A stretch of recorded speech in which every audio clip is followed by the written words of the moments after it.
साथ बदलते भारत की शान।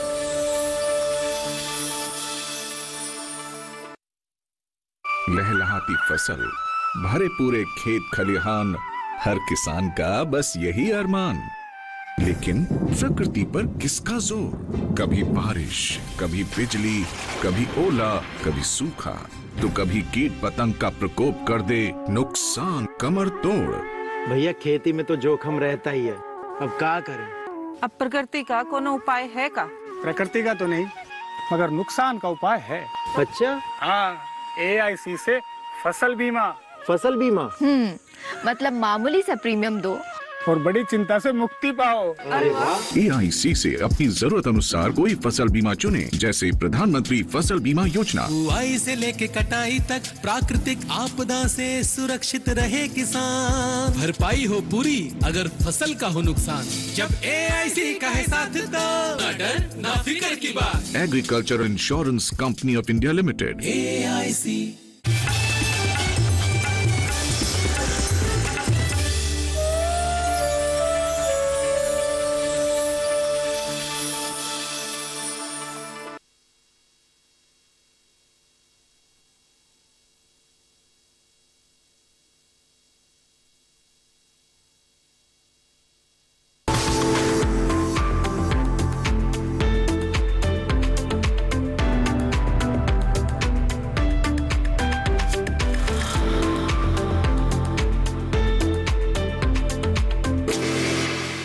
नमस्कार, चौपाल चर्चा कार्यक्रम में आपका स्वागत है। मैं हूं आपके साथ सौरभ शर्मा। किसान भाइयों, चौपाल चर्चा कार्यक्रम आपका अपना कार्यक्रम है, जिसमें हम गांव-गांव जाते हैं, चर्चा करते हैं सरकारी योजनाओं की, किस तरीके से हमारे किसान भाई योजनाओं का लाभ ले रहे हैं। आपको बता दें, इस वक्त हम मौजूद हैं हरियाणा के जिला फरीदाबाद के गाँव पावटा में। आपको बता दें, यहाँ की जो मुख्य फसल है वो बाजरा और गेहूँ, और हमारे जो किसान है वो चारा फसल लेते हैं अपने पशुओं के लिए। आइए चलते हैं चौपाल में।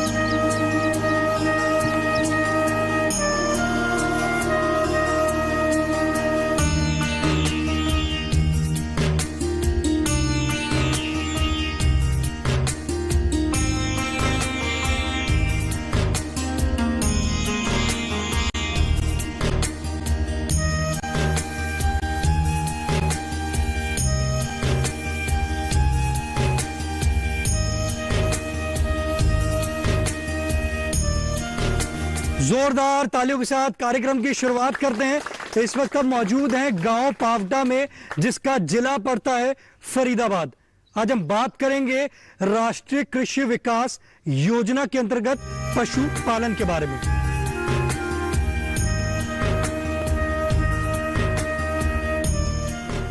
हमारे बीच में पशुपालन विभाग से विशेषज्ञ मौजूद हैं। आइए जानते हैं राष्ट्रीय कृषि विकास योजना क्या है। देखिए, ये एक सरकार की द्वारा चलाई गई स्कीम है, जिसके अंतर्गत हमारे पास बहुत सारी स्कीम्स हैं, बहुत सारे कैंप्स हैं, जिसको हम कहते हैं RKVY कैंप्स। तो उन कैंप्स के तहत हम हर गांव तक पहुंचते हैं, और हर गांव में जो RKVY के तहत हमारे को सरकार कुछ दवाइयां देती हैं, जो कि हर पशु के लिए बहुत ज़रूरी हैं, जो बेसिक दवाइयाँ हैं, जैसे पेट के कीड़े की दवाई होगी, इनके हाजमे की दवाई हो गई, या कुछ लिक्विड डीवर्मर्स भी आते हैं। जैसे हर प्रदेश का ना एक अपना, हर एरिया का अलग अलग वो रहता है। कहीं पानी की टेबल ज़्यादा, वाटर टेबल ज़्यादा है, कहीं वाटर टेबल कम है, तो उसी प्रकार से वहाँ पे उस चीज़ की बीमारी की वो रहती है, किसी भी बीमारी के बारे में। तो उनकी मेडिसिन्स हमारे को इस RKVY योजना के तहत सप्लाई होती हैं। तो हमारे को वो कैंप्स लगा के पशुओं में उनका फ्री वितरण करना होता है। साथ के साथ RKVY के तहत हमारी बहुत सारी स्कीम्स हैं, जिनके बारे में हमारे को अपने जितने भी फार्मर्स हैं उनको अवगत करवाना होता है। तो मेन इनका एजेंडा ये है कि हम हर किसान के द्वार तक पहुँचे और उनको स्कीम्स के बारे में बताएं, और मैक्सिमम वो सरकार से लाभ ले सकें।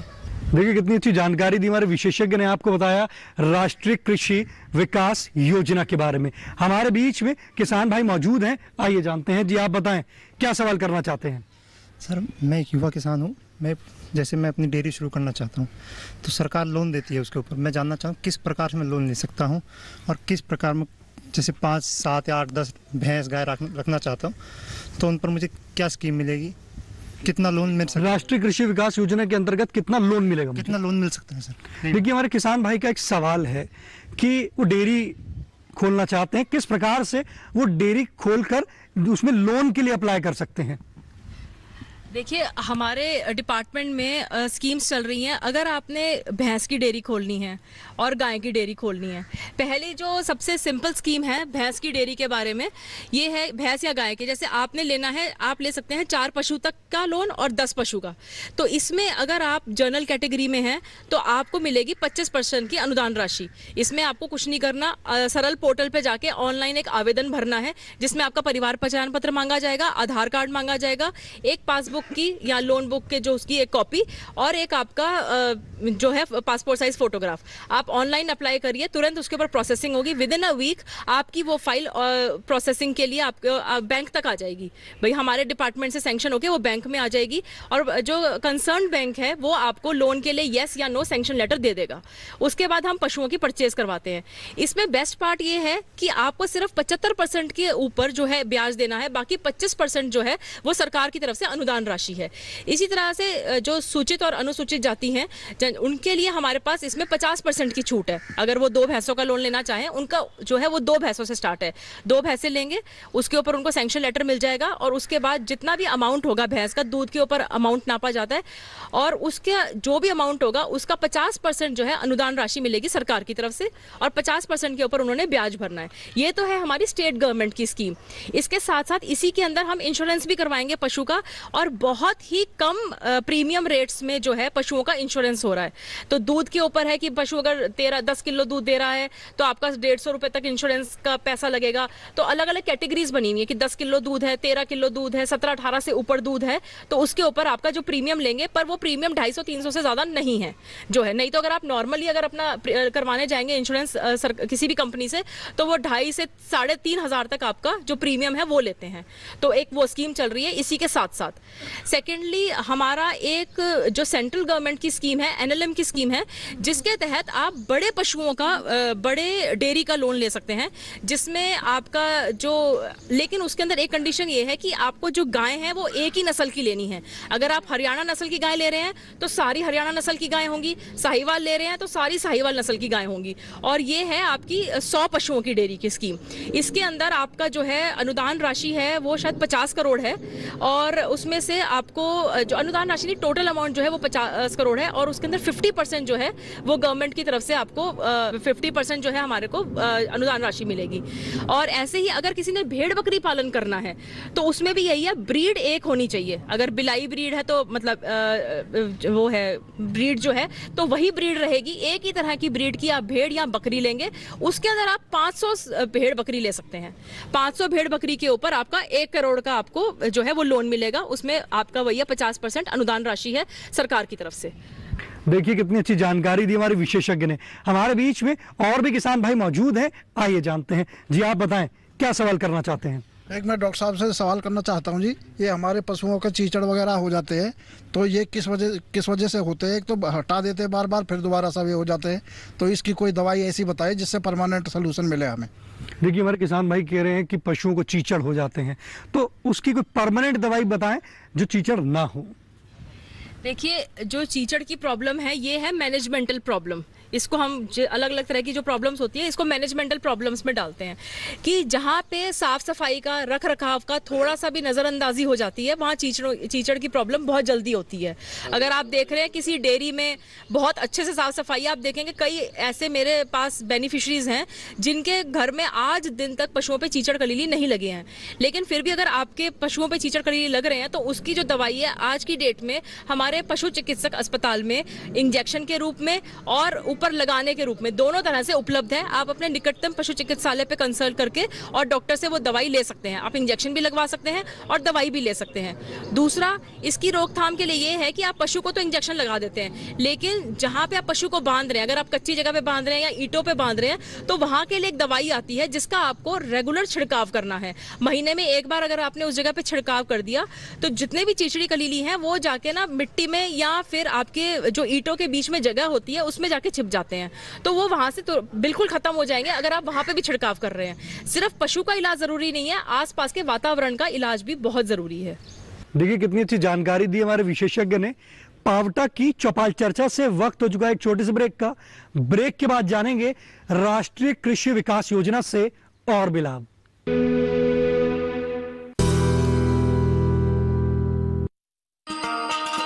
किसान भाइयों गांठ बांध लो, गांठ बांध लो, बात बहुत है काम की, समृद्धि के पैगाम की। मिट्टी के मिजाज को समझो, मिट्टी के हर राज को समझो, मिट्टी की तुम जांच कराओ, मुफ्त सॉइल हेल्थ कार्ड ले जाओ। कभी मुनासिब बीज लगाओ, सही किस्म की खाद ले आओ, जितनी जरूरी उतनी डालो, सही मात्रा खुद पहचानो, इसको अपना मंत्र बना लो, मिट्टी की सेहत को जानो। बात बहुत है काम की, कम लागत अधिक वरदान की। किसान भाइयों गांठ बांध लो, आज ही मिट्टी की जांच कराएं, राज्य सरकार के कृषि अधिकारी से संपर्क करें और मुफ्त में सॉइल हेल्थ कार्ड पाएं। कृषि और किसान कल्याण मंत्रालय द्वारा किसान हित में जारी।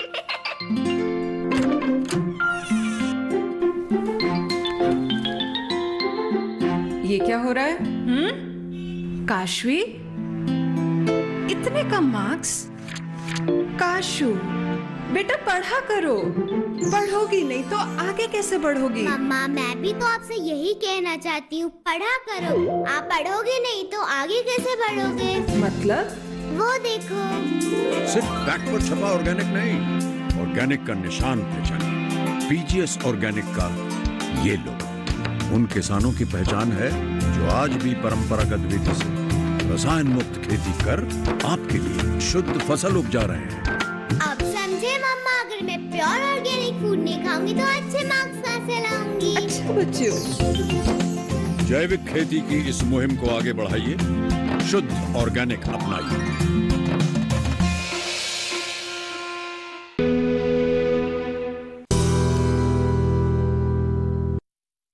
ब्रेक के बाद आपका स्वागत है गांव पावटा की चौपाल चर्चा से। आज हम बात कर रहे हैं राष्ट्रीय कृषि विकास योजना के अंतर्गत पशुपालन के बारे में। हमारे बीच में किसान बहन मौजूद हैं, आइए जानते हैं। जी आप बताएं, क्या सवाल करना चाहते हैं? मुझे एक बिल्कुल अभी बर्निंग टॉपिक चल रहा है और एक सीरियस टॉपिक भी है। LSD करके एक बीमारी है, लंपी स्किन डिजीज़, जिसके बारे में हम सभी जान रहे हैं कि फैल रही है। तो मैं जो अपने पास विशेषज्ञ हैं डॉक्टर तरना, उनसे जानना चाहूँगी कि इस बीमारी से हम अपने पशुओं को बचाव कैसे करें, और यदि हमारे फार्म पे या हमारे घर के पशु को हो जाए तो फिर हमें क्या करना चाहिए? देखिए कितना अच्छा सवाल किया है हमारी महिला किसान ने। आइए जानते हैं विशेषज्ञ से। देखिए, ये लंपी स्किन डिजीज़ जो पिछले साल से हमारे इस प्रदेश में पैर पसारने लगी है, थोड़ी सी है तो खतरनाक बीमारी, लेकिन इसमें आपने कुछ अभी इस चीज़ का हम शुक्र करेंगे कि फरीदाबाद में अब तक ये बीमारी नहीं आई है।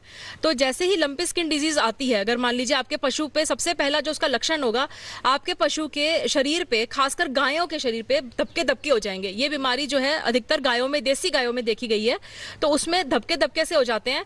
तो आपको और खाना पीना छोड़ देगा पशु, और बहुत तेज बुखार हो जाता है इसके अंदर। तो आपने तुरंत ही अपने पशु चिकित्सक को कंसल्ट करना है। इस पे घर बैठ के आपने कुछ नहीं करना, पशु चिकित्सक को कंसल्ट कीजिए, वो तुरंत जो भी इसके प्रोटोकॉल है, जो भी ट्रीटमेंट है, वो स्टार्ट करेंगे इसका। और आपने सिर्फ एक चीज करनी है, अपने उस पशु को बाकी दूसरे पशुओं से बिल्कुल अलग कर दीजिए जितने दिन, और रखिए उसको थोड़ी खुली जगह में जहाँ पे उसको हवा आ जा सके। ये बीमारी जो है, ये वैसे तो है ट्रॉपिकल रीजन्स की बीमारी। ट्रॉपिकल रीजन्स मतलब जहाँ पे बहुत ज्यादा बारिश पड़ती है और बहुत ज्यादा ह्यूमिडिटी हो जाती है, घुमस वाला मौसम हो जाता है, तो ये बीमारी वहां की बीमारी है। तो अब पिछले हम 2 साल से देख रहे हैं, हमारे यहाँ का भी मौसम चेंज हो रहा है, बारिशों के बाद बहुत ज्यादा ह्यूमिडिटी हो जाती है। तो उस चीज के लिए हमारे को इन दिनों में, खासकर बारिशों के मौसम में और थोड़ा सा इसके बाद अक्टूबर तक, हमें थोड़ा सतर्क रहना पड़ेगा इस बीमारी के लिए। एक और एहतियात जो हमें रखनी है इसके लिए, लंपी स्किन डिजीज ना फैले, आप सबसे ये अनुरोध है कि कुछ समय के लिए, एटलीस्ट 3 से 4 महीने के लिए आप पशुओं का जो खरीद और बेच है ना, वो रोक लगा दीजिए। जो आपके आसपास के एडजॉइनिंग बॉर्डर एरिया है, जैसे आप यूपी से ले रहे हैं, राजस्थान से ले रहे हैं, आसपास के जितने एरिया से से ले रहे हैं वहां के लिए कुछ टाइम के लिए आप बिल्कुल रोक लगा दीजिए, क्योंकि दूसरे बॉर्डर क्रॉस करने से जो है बीमारियों का फैलने का, अगर एक भी पशु बीमार है ना और आपके यहाँ जैसे अभी तक फरीदाबाद में ये बीमारी नहीं आई है तो पूरे चांसेस हैं कि यहाँ बीमारी आ जाएगी। एक पशु बहुत है पूरे गांव में बीमारी फैलाने के लिए। तो इसलिए आप सबसे अनुरोध है कि एक तो पशुओं का जो खरीद बेच है वो बंद कर दीजिए, जो ट्रांसपोर्ट करवा रहे हैं आप यहाँ से वहाँ वो बंद कर दीजिए, और कोशिश करिए कि आपके यहाँ पे पशुओं में चीचड़ी, कलीली, मक्खी वगैरह ये सब चीज़ें जो है ना वो ना बैठें। जैसे अगर आप ये चीचड़ी कलीली के तो इंजेक्शन अवेलेबल हैं या दवाइयाँ हैं जिनका आप उपयोग कर सकते हैं। एक जो प्रॉब्लम आती है इस मौसम में मक्खियों की प्रॉब्लम आती है कि जी हमारे पशु के ऊपर मक्खी और मच्छर बहुत भिन आ रहे हैं, तो उसका एक देसी इलाज तो ये है कि आप जो नीम का तेल है या नीम के पत्ते का जो पानी है वो यूज कर सकते हैं। नहीं तो मार्केट में एक चीड़ का तेल मिलता है, वो चीड़ का तेल अगर आप अपने पशु पे लगा देंगे तो उस पे मक्खी और मच्छर नहीं भिन बनाएंगे, क्योंकि ये जो बीमारी है इसका जो ये एक पशु से दूसरे पशु में फैल रही है वो चीचड़ी, कलीली, मक्खी और मच्छरों के द्वारा फैल रही है। तो उस चीज का आप थोड़ा ध्यान रखिए। देखिए कितनी अच्छी जानकारी दी हमारे विशेषज्ञ ने, आपको बताया कि किस तरीके से ये जो बीमारी फैल रही है आप इससे बचाव कर सकते हैं। हमारे बीच में और भी किसान भाई मौजूद हैं, आइए जानते हैं। जी आप बताएं, जी क्या सवाल करना चाहते हैं? सवाल करना चाहा जी, हमें ऐसी दवाई मिले जो हमारी गाय आगे की ग्याबन रखे। ग्याबन नहीं हो रही है गाय? ग्याबन रुके। अच्छा, ग्याबन नहीं रुक रहा है। हाँ। देखिए हमारे किसान भाई का एक सवाल है कि उनकी जो गाय है वो ग्याबन रोक नहीं पा रही है। हमारे बीच में विशेषज्ञ मौजूद हैं, आइए जानते हैं। देखिए ये जो प्रॉब्लम है हमारे इसमें आसपास के गांवों में या आजकल नॉर्मल प्रॉब्लम है कि पशु हमारा ग्याबन नहीं रुक रहा है। हमने 3 बार बीज रखवा लिया, हमने 4 बार बीज रखवा लिया और पशु हमारा ग्याबन नहीं रुक रहा है। इसको हम बोलते हैं रिपीटर प्रॉब्लम। तो इसमें क्या है जी, अलग अलग तरह के हमारे पास रीजंस है, सिर्फ एक रीजन नहीं है। पहला ये होता है कि कई बार किसान भाई ये ध्यान नहीं रख पाते हैं कि जी हमारी गाय कब किस टाइम पे हीट में आई। हो सकता है वो 2 दिन पहले हीट में आए हो और उन्होंने पशु चिकित्सक को कंसल्ट किया हो तीसरे दिन, जब तक उसकी जेरी बिल्कुल बंद हो गई हो। कई बार होता है पशु जेरी तो दे रहा है पर वो जेरी साफ नहीं दे रहा, जैसे पानी से तार गिरना चाहिए वो तार नहीं दे रहा, और नॉर्मल मतलब थोड़ी मैली कुचैली जेरी है और उसी के ऊपर वो पशु कहता है जी, जो किसान है वो कहेगा जी मुझे तो बीज रखवाना है, और उस टाइम अगर बीज रख दिया जाए तो भी पशु नहीं रुकेगा। तीसरी ऐसा होता है कि पशु बिल्कुल स्वस्थ है, जेरी भी ठीक दे रहा है, किसान ने भी देख लिया जी बिल्कुल फर्स्ट क्लास टाइम पे मैंने हीट में उसने आगे पशु चिकित्सक को बता दिया, बिल्कुल प्रॉपर टाइम पे बता दिया, उसके बावजूद रखने के बाद भी वो गाय नहीं डट रही है, तो उसके अंदर केस ये हो सकता है कि अंदर जो बच्चेदानी है उसके अंदर प्रॉब्लम हो सकती है, जिसको हम कई बार कहते हैं हार्मोनल डिस्टर्बेंस हो गई है। तो इस चीज के ऊपर आपको पहले तो सबसे पहले एक मैं किसान भाई को ये वो कहना चाहूंगी कि अपना एक रजिस्टर मेंटेन करिए कि आपका जो पशु है हर 17 से 21 दिन के अंदर गर्मी में आना चाहिए। अगर तो ये साइकिल नॉर्मल है तो एक चीज रूल आउट होगी कि जी पशु के अंदर बीमारी नहीं है। दूसरा कि अगर आपका पशु जो है गर्मी में आ रहा है लेकिन वो 10-10 दिन तक गर्मी में रह रहा है या हर 10 दिन में गर्मी में आ रहा है, तो इसका मतलब अंदर कोई हार्मोनल डिस्टर्बेंस है। तो उसके लिए भी आपको पशु चिकित्सक को कंसल्ट करना पड़ेगा। वो अंदर हाथ डाल के जो गर्भाशय है उसकी सारी बच्चेदानी की चेकिंग करेंगे, साथ में जो ओवरीज होती हैं उनका भी हम हल्का सा टच करके चेक करते हैं कि वहां तो कोई प्रॉब्लम नहीं है। और उसके बाद जो हमारे पास दवाई होती है, जो हमारे पास कई बार RKVY स्कीम के तहत ही सप्लाई होती हैं, उन दवाइयों के तहत हम एक कैंप लगाते हैं जिसमें सिर्फ ऐसे पशुओं का ही इलाज करवाया जाता है।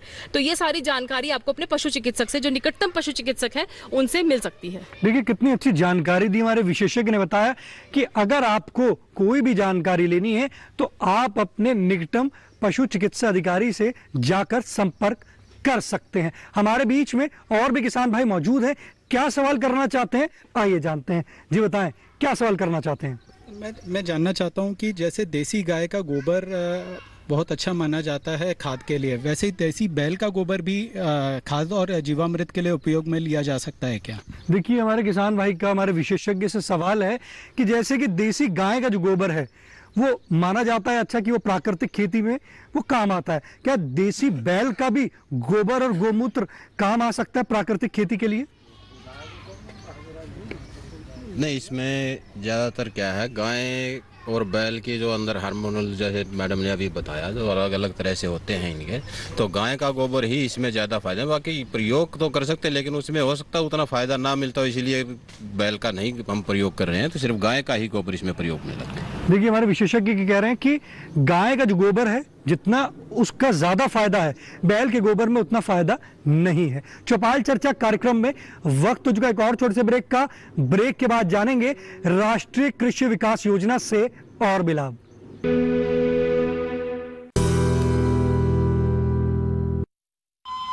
अरे सुन तो।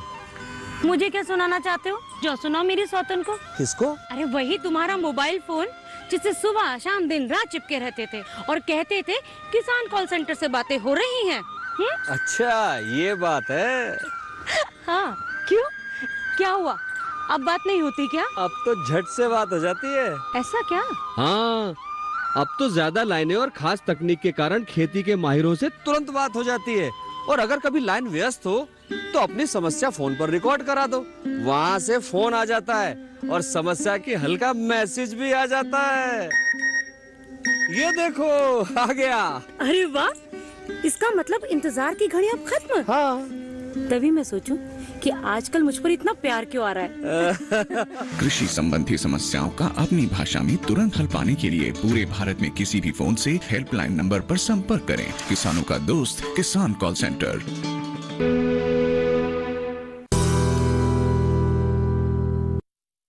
ब्रेक के बाद आपका स्वागत है कार्यक्रम चौपाल चर्चा में। आज हम बात कर रहे हैं राष्ट्रीय कृषि विकास योजना के अंतर्गत पशुपालन के बारे में। जी आप बताएं, क्या सवाल करना चाहते हैं? मेरा प्राकृतिक खेती के लिए बीजों के बारे में एक सुझाव है कि प्राकृतिक जो बीज थे हमारे देसी वो खत्म हो चुके हैं। देसी बीज कोई भी नहीं है और हाइब्रिड हम जबरदस्ती बोने पड़ रहे हैं हमको। तो हाइब्रिड बीज की जगह देसी बीज उपलब्ध कराए जाएं जो प्राकृतिक खेती से संबंधित है। हमारे बीच में और भी किसान भाई मौजूद हैं, आइए जानते हैं। जी आप बताएं, क्या सवाल करना चाहते हैं? ये सवाल है, गाय के लिए जो सीमन रखा जाता है वो बछिया का ही हो सीमन, न कि बछड़ा का हो। देखिए हमारे किसान भाई का एक सवाल है कि गाय का जो सीमन रखा जाता है उसमें बछिया हो, बछड़ा ना हो। हमारे बीच में विशेषज्ञ मौजूद हैं, आइए जानते हैं। देखिए सरकार के द्वारा अब हमारे लिए ये बहुत बड़ी सुविधा किसानों के लिए उपलब्ध करवाई गई है कि जैसे लोगों ने गाय कर रखनी इसलिए कम कर दी थी क्योंकि बछड़ों को मैनेज करना बहुत मुश्किल हो जाता था कि कहाँ छोड़े उनको, क्योंकि बछड़ों का अब हमारे इसमें डेली रूटीन में कोई यूज़ नहीं रहा है। तो अब सरकार ने किसानों के लिए स्पेशली सेक्स सॉर्टेड सीमन, जिसका मतलब है कि अगर आप वो बीज रखवाएंगे अपनी गाय को तो उसके अंदर से सिर्फ बछिया ही पैदा होगी। इस बीज की जो गुणवत्ता है वो 95% है। 95% तक चांसेस हैं कि उसके अंदर बछिया होगी, 5% चांसेस हैं कि बछड़ा भी हो सकता है। अगर मैं इसके रेट की बात करता हूँ तो उसके रेट क्या है? देखिए अगर आप इसको अपने हमारे पशु चिकित्सालय पे आके रखवा रहे हैं तो एक बीज का रेट जो है वो है 200 रुपये, और अगर आप इसको जाके अपने घर द्वार पे रखवा रहे हैं तो उसके अंदर 100 रुपये चार्जेस और ऐड हो जाते हैं, यानी कि वो 300 रुपये का पड़ेगा आपको। देखिए कितनी अच्छी जानकारी दी हमारे विशेषज्ञ ने बताया कि आप किस तरीके से आप अपनी जो बछिया ले सकते हैं। हमारे बीच में और भी किसान भाई मौजूद हैं, आइए जानते हैं। जी आप बताएं, क्या सवाल करना चाहते हैं? जी मैं जानना चाहता हूं कि नेपियर घास पशु के चारे में कितना उपयोगी हो सकता है। देखिए हमारे किसान भाई का एक सवाल है कि जो नेपियर घास है पशु के चारे के लिए उसकी उपयोगिता क्या है। हमारे बीच में प्रगतिशील किसान मिलन शर्मा जी मौजूद हैं, आइए जानते हैं। नेपियर घास कुछ ऐसी दिखती है, ये थोड़े छोटे पौधे हैं पर ये काफ़ी बड़े हो जाते हैं। जो इन्होंने सवाल पूछा कि नेपियर घास हमारे लिए कैसे उपयोगी है, तो एक इसका सबसे बड़ी जो चीज़ है, बाकी कोई भी हम चारे की फसल लगाते हैं, खरीफ के मौसम में अलग लगेगी, रबी के में अलग लगेगी, ऐसे हम चारे की फसल लगाते हैं।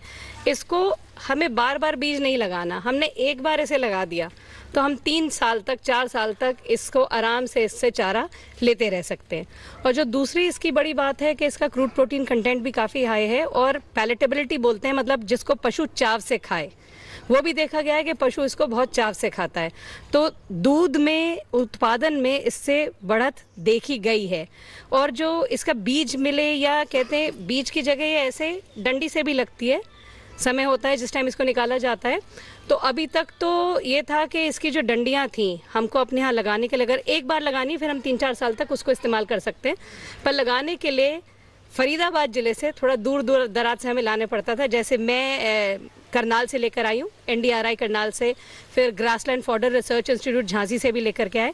पर अभी एक खुशी की बात है कि हमारे ही इलाके में, हमारे ही गांव में एक प्रगतिशील किसान हैं वो, और जो कि टोटली प्राकृतिक खेती कर रहे हैं, वो इसकी खेती करना उन्होंने शुरू कर दिया और जल्द ही हम बीज भी उनसे यहाँ पे हम सभी किसानों के लिए ले सकते हैं। देखिए कितनी अच्छी जानकारी दी। आप अपने पसंदीदार कार्यक्रम चौपाल चर्चा को अब आप डीडी किसान के YouTube चैनल पर भी देख सकते हैं। टीवी पे दिए गए QR कोड को स्कैन करें। आज के चौपाल चर्चा कार्यक्रम में बस इतना ही। फिर होगी आपसे मुलाकात एक नए गांव, एक नए विषय के साथ। तब तक हमारी पूरी टीम को दीजिए इजाजत। आप देखते रहिए दूरदर्शन किसान। नमस्कार।